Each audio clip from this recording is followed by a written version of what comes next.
A woman satisfies, reaches into her purse, and pulls out a yellowed envelope. The man across from her stops breathing. He knows that handwriting, the loops, the curves, the slight slant to the right. It belongs to his dead wife. She has been gone for 2 years. So why is a stranger handing him a letter she wrote before she died? Mohis Johnson had not put up a Christmas tree since Elena died. The box of ornaments still sat in the garage, buried beneath old paint cans and power tools, exactly where he had shoved it the December after her funeral. His 7-year-old daughter Iris had asked about it once, last year, and he had told her they could celebrate differently now. He took her to see the lights downtown instead, bought her hot chocolate, let her pick out any toy she wanted from the store. He gave her everything except the one thing she actually wanted, the traditions her mother had loved. That was how Mohis survived. He worked. He provided. He showed up every single day for his daughter, drove her to school, packed her lunches, read her bedtime stories. He ran his small construction crew with the same relentless discipline, taking on extra jobs when he did not need the money just to fill the hours. People called him strong. His mother said she was proud of how he was holding it together. His crew looked up to him. And Mohis let them believe all of it, because the alternative, admitting that he was drowning, felt like a luxury he could not afford. Black men did not get to fall apart. That was the unspoken rule he had inherited from his father and his father before him. You kept moving. You kept providing. You buried your pain so deep that even you forgot where you put it. And if sometimes, late at night, you sat alone in the dark living room staring at nothing, well, that was nobody's business but your own. The only thing Mohis had kept from his old life was his wedding ring. He still wore it every day, the gold band a permanent fixture on his left hand. He told himself it was for Iris, so she would know her father had loved her mother. But the truth was simpler and harder to admit. Taking it off would mean accepting that Elena was really gone. And he was not ready for that. He wondered if he ever would be. 3 days before Christmas, his best friend Derek called with what sounded like a simple request. "There's a family over on Maple Street," Derek said. "Single mom, 2 kids. Her porch is about to collapse and she can't afford to fix it. I told her I knew a guy." Mohis was tired. He had been working overtime all week to finish a bathroom renovation before the holidays. But he knew what it meant to struggle, and the image of 2 kids spending Christmas on a broken porch made something twist in his chest. "When does she need me?" he asked. "Actually, I already found someone to handle the labor. What I need is for you to meet with the volunteer coordinator. She's putting the whole thing together and she wants to talk to someone who knows construction, make sure we're doing it right." Mohis almost said no. Meetings were not his thing. But Derek had been there for him through the worst period of his life, had shown up at the funeral when Mohis could barely stand, had sat with him in silence on the nights when words meant nothing.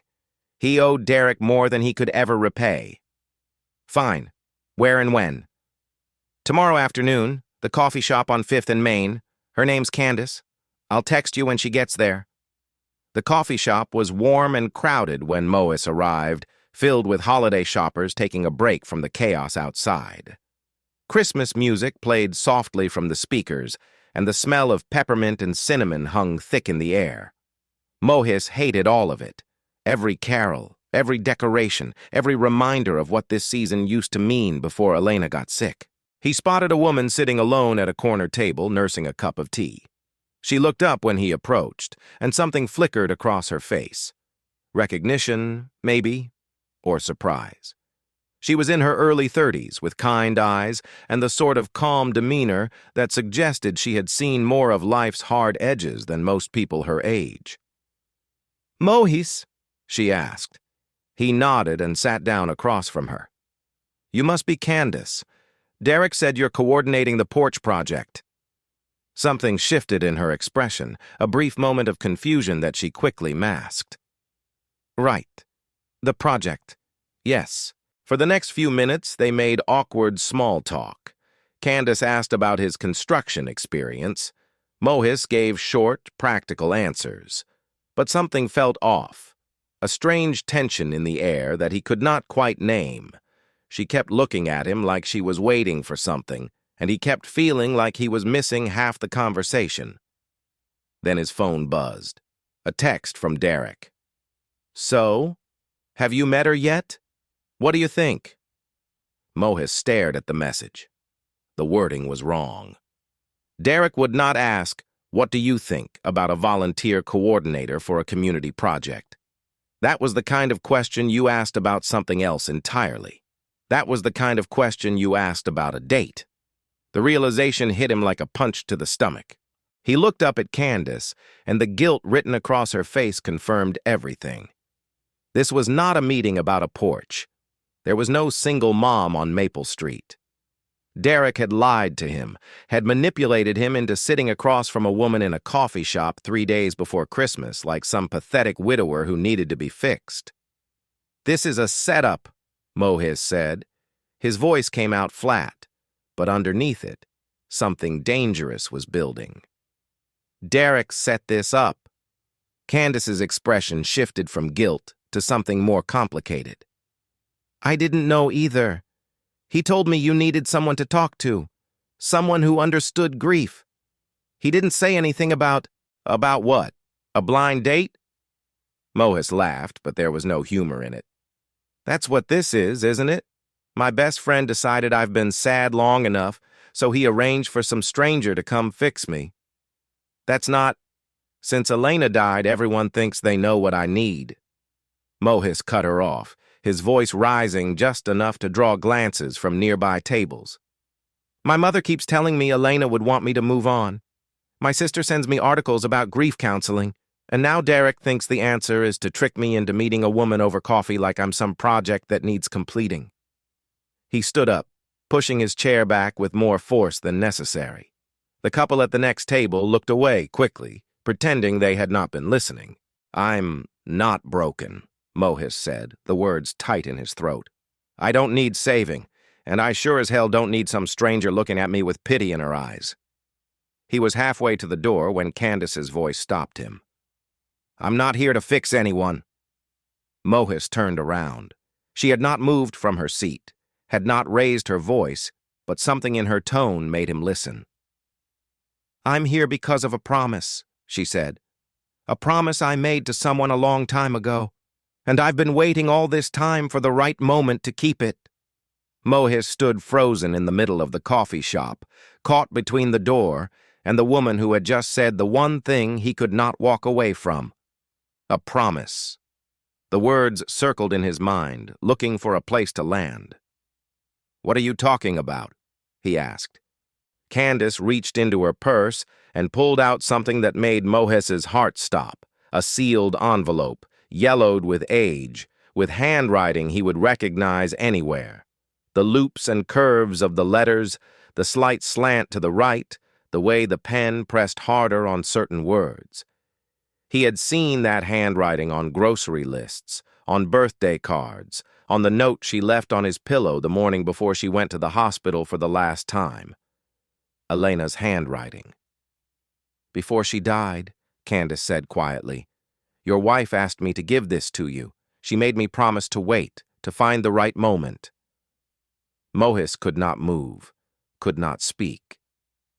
The noise of the coffee shop faded to a distant hum as he stared at the envelope in Candace's hands. "Who are you?" he finally managed. Candace met his eyes, and for the first time, he saw past the calm exterior to something deeper, something that looked almost like grief. "My name is Candace Brooks. I was Elena's palliative care nurse. I was with her every day during her last 3 weeks, and she talked about you constantly, about how much she loved you, about how worried she was for you after she was gone." She held out the envelope. "She asked me to wait until the time was right, until Iris was old enough to remember, but you weren't too old to start again. She chose Christmas because that's when you proposed to her. She wanted this day to mean something good again." Mohis looked at the envelope like it was a loaded gun. Part of him wanted to grab it, to tear it open right there in the middle of the coffee shop and hear his wife's voice one more time. But another part, the part that had spent years building walls around his heart, recoiled in terror. "I can't," he said. The words came out broken, barely a whisper. "I'm not ready." Candace nodded slowly. She did not push. She did not argue. She simply placed the envelope on the table between them. "Then I'll leave it here," she said. "You can take it when you're ready, or you can leave it behind. But I've kept my promise. The rest is up to you." She stood up, gathered her coat, and walked toward the door. As she passed Mohis, she stopped just long enough to say one last thing. "She knew you would react this way. She told me you would. And she said to tell you that it's okay to be angry. It's okay to be scared. But don't let those things be the only things you feel." Then she was gone, leaving Mohis alone with a cup of cold coffee and an envelope that held something he was not sure he could survive. He stood there for a long moment, staring at his wife's handwriting. Then, without touching the envelope, he turned and walked out into the cold December air. Mohis drove without knowing where he was going. The streets blurred past, houses decorated with lights, inflatable Santas waving from front lawns, families walking together with shopping bags full of gifts. All of it felt like a movie playing on a screen he could not touch. His hands gripped the steering wheel so hard his knuckles ached, but he could not seem to loosen them. Elena's handwriting. After all this time, he had thought he was done being ambushed by reminders of her. He had packed away her clothes, donated her books, removed her photos from the walls because looking at them hurt too much. He had systematically erased every visible trace of her from the house, telling himself it was for Iris's sake, telling himself it was healthy to move forward.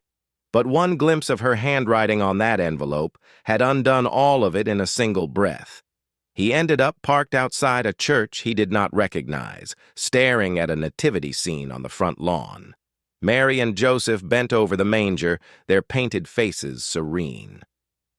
Mohis wondered what it felt like to have that kind of faith, to believe that something beautiful could come from the worst kind of pain. His phone buzzed. A text from an unknown number. "This is Candace. The barista is holding the envelope behind the counter. It will be there whenever you're ready. No pressure, no timeline." He almost deleted the message, almost blocked the number. But something made him stop, made him sit there in the parking lot with his thumb hovering over the screen. Before he could decide what to do, another message came through. "I know you're angry.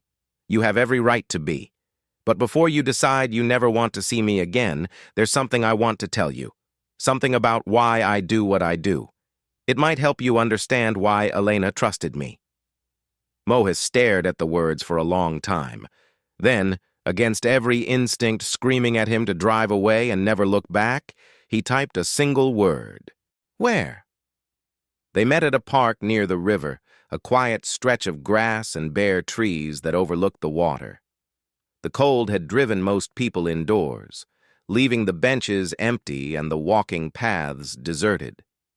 Candace was already there when Mohis arrived, sitting on a bench with her coat pulled tight around her shoulders. He sat down on the opposite end of the bench, leaving as much space between them as possible. For a while, neither of them spoke. The river moved slowly beneath the gray sky, carrying leaves and debris toward some distant destination. "I've been a palliative care nurse for 8 years, Candace finally said. Her voice was quiet but steady, like someone who had learned long ago how to talk about difficult things. "I've sat with hundreds of people in their final weeks. I've held their hands while they took their last breaths.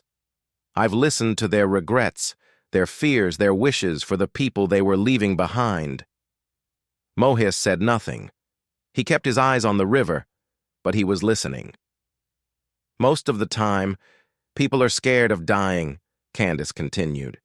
"That's what you'd expect, right? But that's not actually what I see most often. What I see most often is people who are scared of being forgotten. Or worse, being remembered wrong." She shifted on the bench, turning slightly toward him. "There was a patient I had about 3 years ago. A man named Harold Thompson, 68 years old, former carpenter.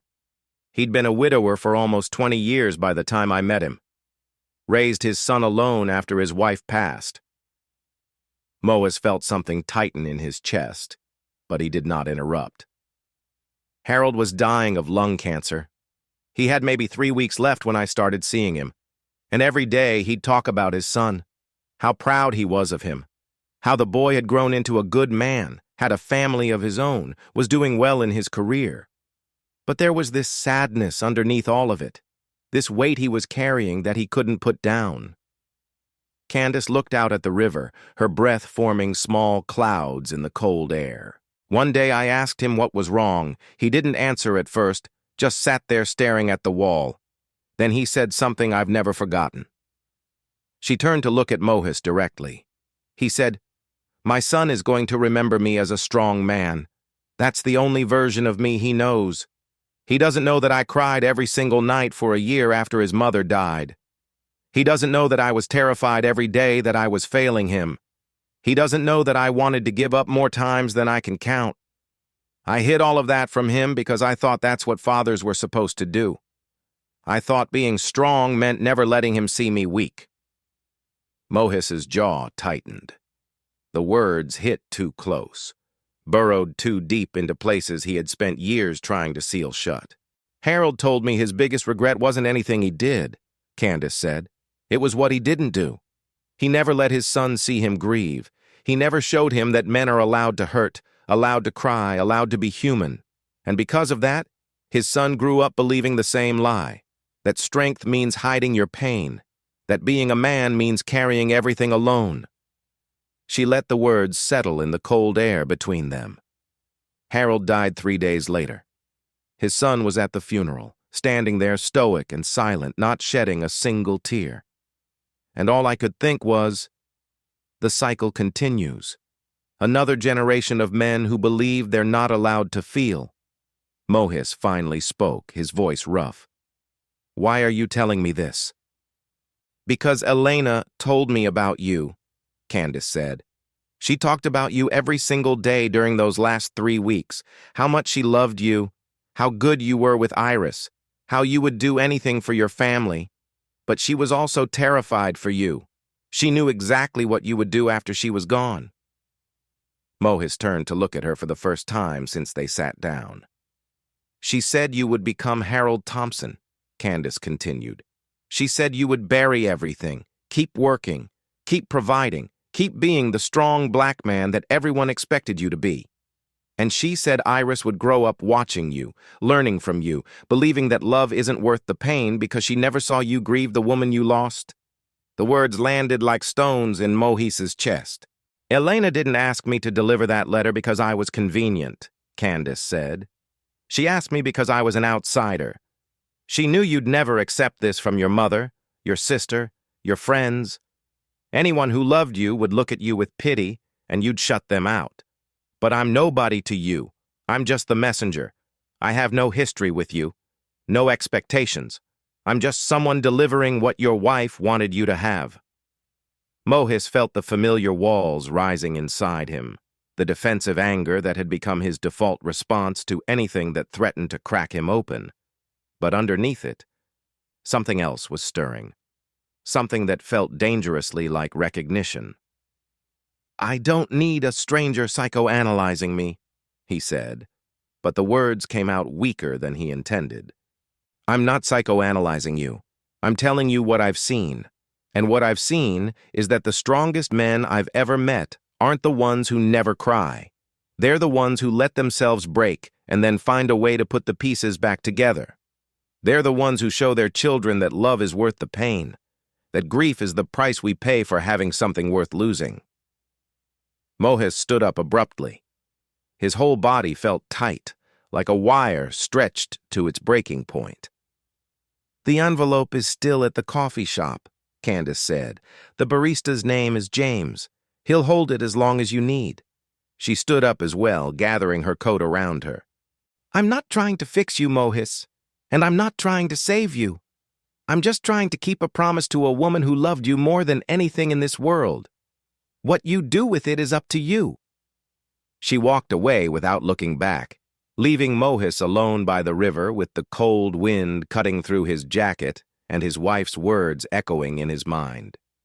He drove home in silence, his thoughts a tangled mess he could not begin to sort through. The house was dark when he arrived. His mother had picked up Iris earlier that day, giving him time for his supposed meeting about the community project. He had planned to pick her up after, but now all he wanted was to be alone, to sit in the quiet and try to make sense of what had just happened. But the house was not empty. Iris was sitting in the living room, curled up on the couch in the darkness. She looked up when he came in, her small face illuminated by the streetlights filtering through the window. "Iris, what are you doing here? I thought you were at Grandma's." "She brought me home early," Iris said. "I told her I wanted to wait for you." Mohis flipped on the light, and his heart clenched at the sight of his daughter sitting alone in the dark. She looked so small, so vulnerable, so much like Elena that it physically hurt. "Why were you sitting in the dark, baby?" Iris shrugged, a gesture that seemed too old for her 7 years. "I like it. It's quiet. I can think better." Mohis sat down next to her, pulling her into his arms. She nestled against his chest, her small body warm and familiar. "What were you thinking about?" For a long moment, Iris did not answer. Then she spoke, and her words landed like a blade between Mohis's ribs. "I was thinking about how you're always here, Daddy. You drive me to school. You make me breakfast. You read me stories at night. You're always here." She looked up at him, her dark eyes glistening. "But sometimes it feels like you're disappearing. Like every day a little piece of you goes away, and I can see you but I can't reach you. It's like you're in a room that I don't have the key to." Mohis felt something crack inside him, a fissure running through the foundation of everything he had built since Elena's death. "Iris, I heard Grandma talking to Aunt Lisa," Iris continued. "She said you haven't been the same since Mommy died. She said you're hurting, but you won't let anyone help you." The little girl's voice dropped to almost a whisper. "I don't want you to disappear, Daddy. I don't want to lose you, too." Mohis held his daughter tighter, and for the first time since the funeral, he felt the walls he had built begin to crumble. Not all at once, not completely, but enough for him to realize that the strength he had been so proud of was not strength at all. It was armor. And armor did not just keep pain out, it kept love out too. "I'm not going anywhere," he whispered into Iris's hair. "I promise." But even as he said it, he knew that promises were not enough. He had been physically present for his daughter every single day, but she had seen through him anyway. She had watched him hide his grief, had learned to sit alone in the dark the same way he did, had absorbed his silence like a lesson. He was teaching her exactly what Harold Thompson had taught his son. That pain was something to bury. That strength meant suffering alone. That night, after Iris fell asleep, Mohis got in his car and drove back to the coffee shop on 5th and Main. The barista named James was wiping down tables near the window. Mohis walked up to the counter, his heart pounding in his chest. "I'm looking for an envelope," he said. "Someone left it here earlier today." James nodded and reached beneath the counter.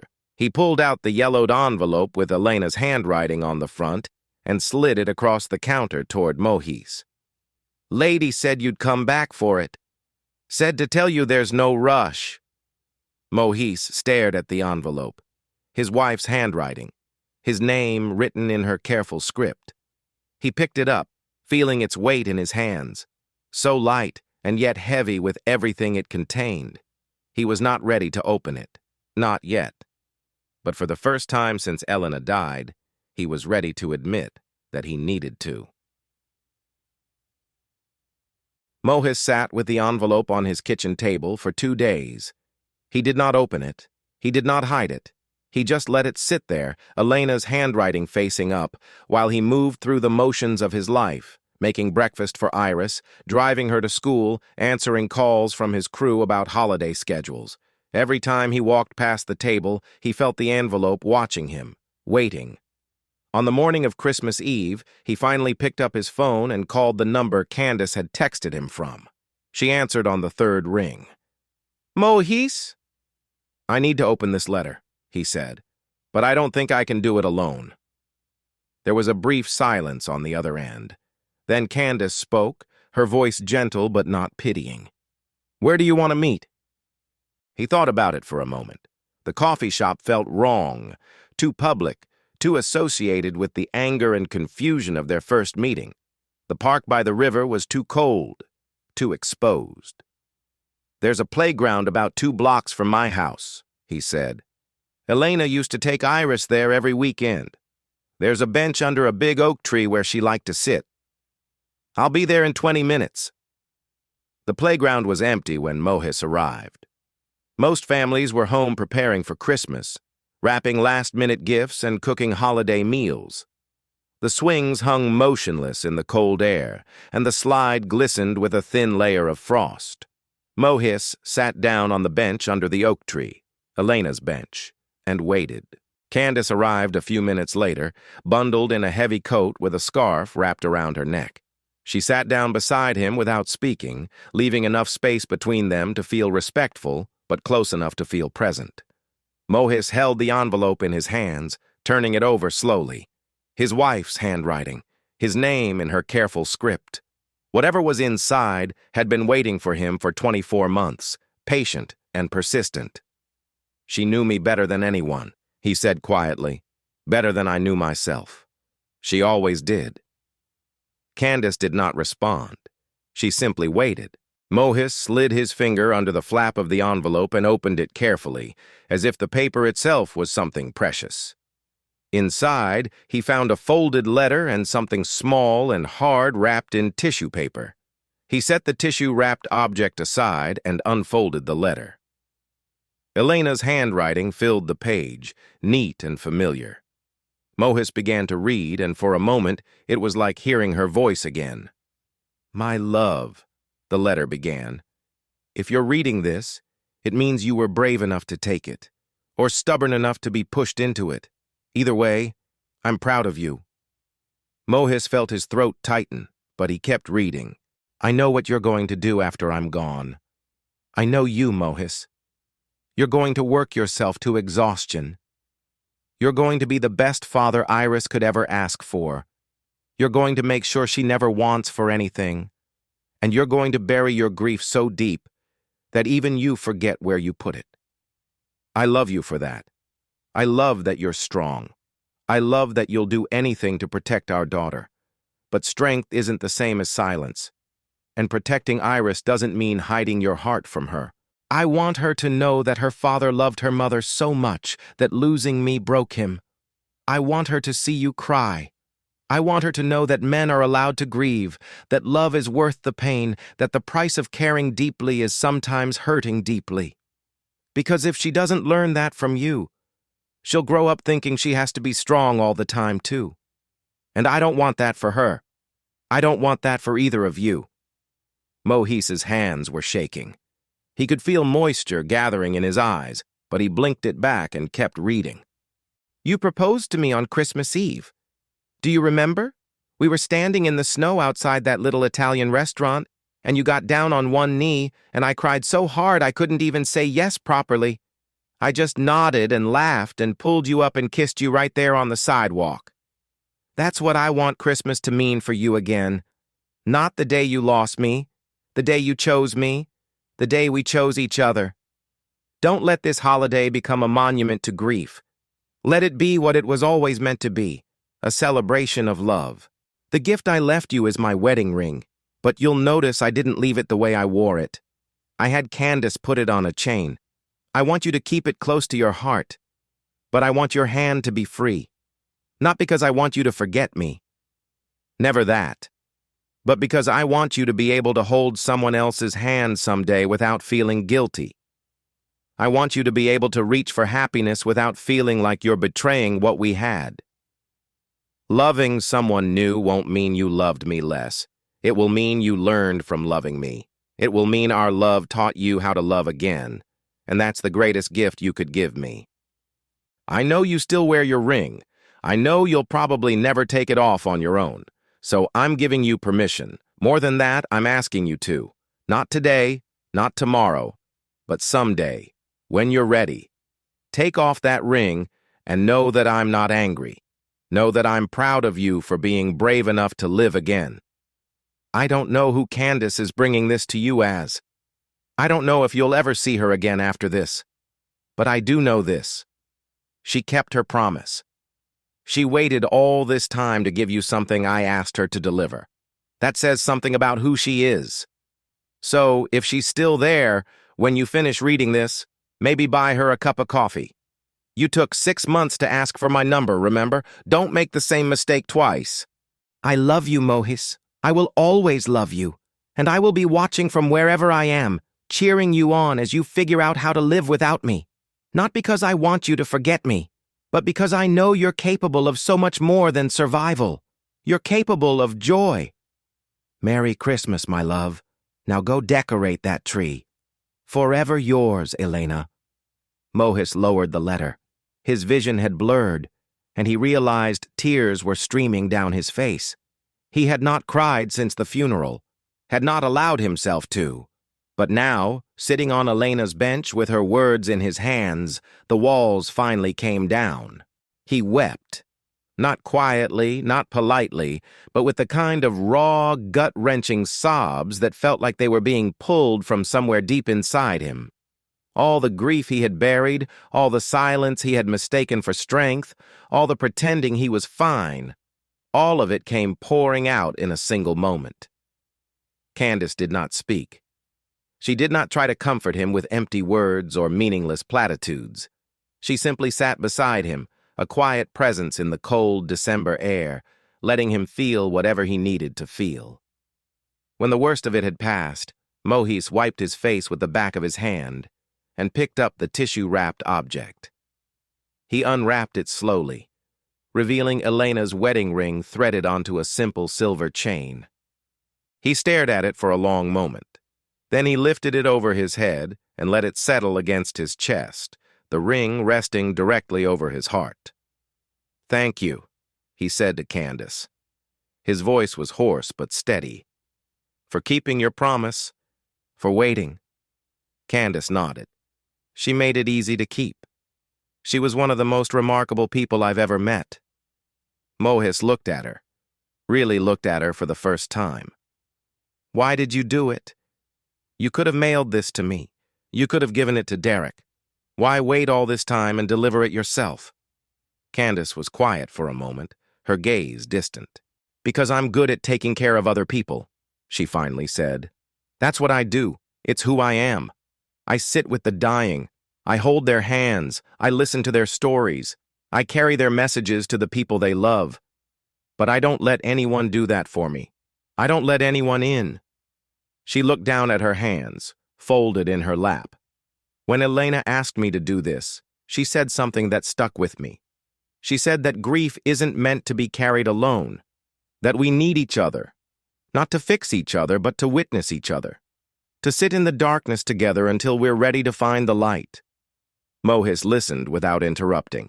"I think I kept this promise because I needed to believe it was true," Candace continued. "I needed to believe that letting someone else see your pain doesn't make you weak, that accepting help isn't the same as admitting defeat. Elena believed that, and I wanted to see if she was right."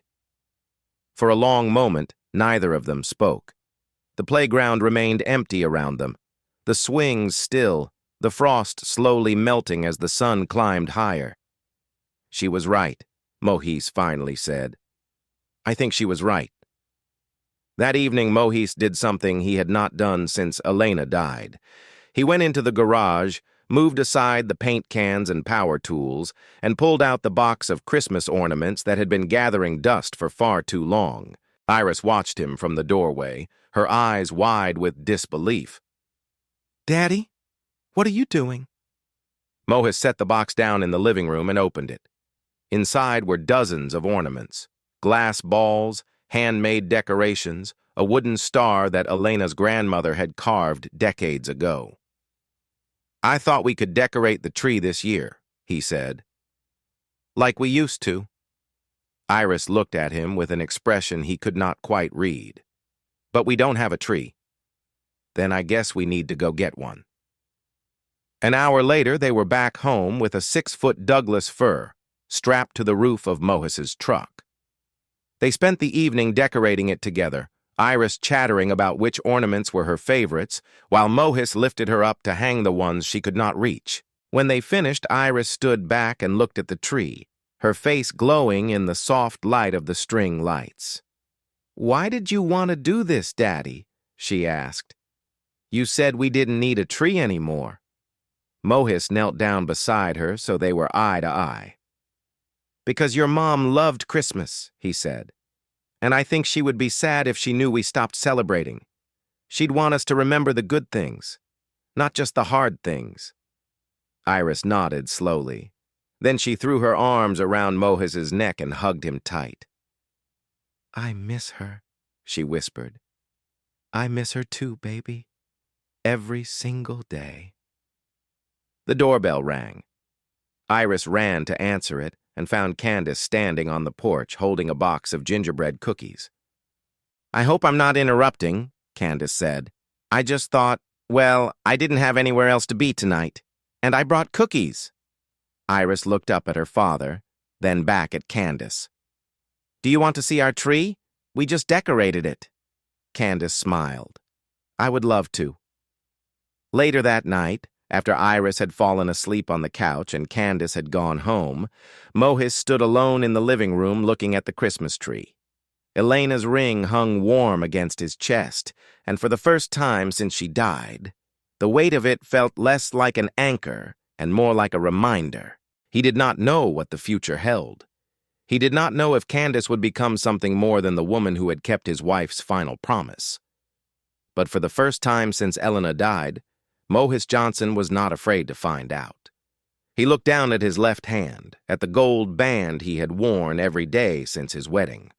Slowly, carefully, he slid it off his finger. He held it in his palm for a long moment, feeling its familiar weight. Then he opened a small drawer in the side table, the drawer where Elena used to keep her reading glasses, and placed the ring inside. Not thrown away, not forgotten, just resting, waiting, like a chapter that had ended but would never be erased. His finger felt light where the ring used to be, not empty, not abandoned, just ready for whatever came next.